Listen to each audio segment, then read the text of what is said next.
ભાવનગર જિલ્લાના ઝાળિયા ગામે રહેતા ખેડૂતે પ્રાકૃતિક ખેતીમાં લીંબુડીનું વાવેતર કર્યું છે. આગામી સમયમાં એક છોડ દીઠ 2500 સુધીનું ઉત્પાદન મેળવશે.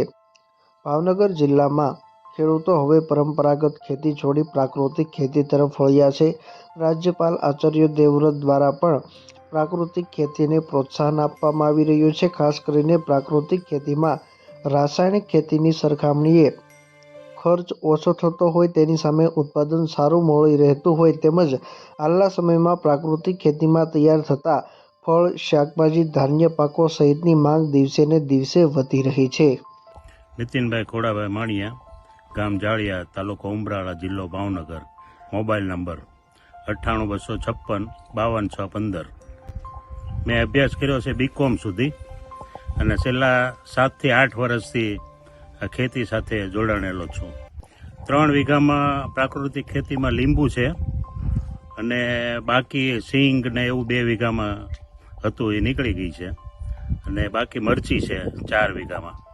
લીંબુડીમાં એક બાગાયતીમાં એક મિત્ર બાગાયતની વાડી કરતા હતા, તે એના ઉપરથી મને એવું થયું કે બાગાયતીમાં લીંબુમાં ઘણી સારી વેરાયટીઓ આવે છે અને બાગાયતીમાં કાગદી નામની એક વેરાયટી એની મને પ્રપોઝ કરી, એટલે મેં કાગદી વાવી અને ઉત્પાદન કે સારું આવશે એ રીતે હું લીંબુની ઓલામાં આવ્યો. છેલ્લા આ 4થું વર્ષ ચાલુ થયું છે ચોમાસામાં ગઈ સિઝનનું, અને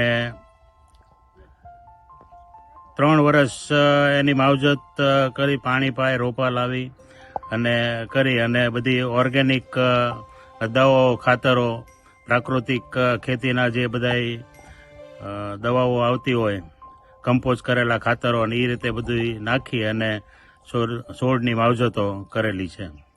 હજી તો આ શરૂઆત છે, એટલે ગયા વર્ષે મને લગભગ 60,000 રૂપિયાનું ઉત્પાદન આવ્યું હતું. આ વર્ષે બધા લીંબુ આવશે એવી મારી ધારણા છે, એટલે અત્યારથી અમે તૈયારી કરી, ખાતર દેશી નાખી અને બધી તૈયારી કરી અને ઉત્પાદન સારું આવે એવું લાગે છે અમને.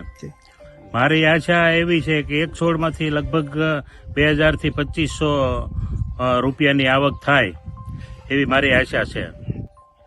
મારે આમાં 101 છોડ વાવેલા છે લીંબુના.